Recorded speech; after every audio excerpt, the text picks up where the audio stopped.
elevated barbell rack Copenhagen abductions.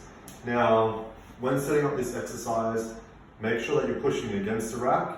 You don't want to be pushing from the other direction, otherwise the bar could pop out. So always keep that in mind, I'm pushing against the rack. Secondly, make sure you have some sort of padding. Any sort of cushioning is fine, you can use a yoga mat. Don't try and do it without it, otherwise it's just going to hurt.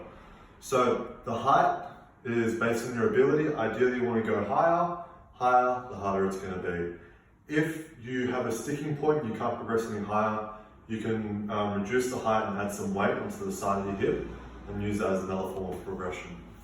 So the setup is pretty straightforward. Foot is going to come on top. I'm going to be on my elbow. And then sometimes it takes a little bit just getting into the right position. Then I'm going to lift up. 1. Come down, touch. 2.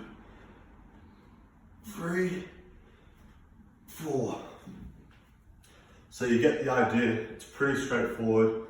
Focus on full range of motion and control.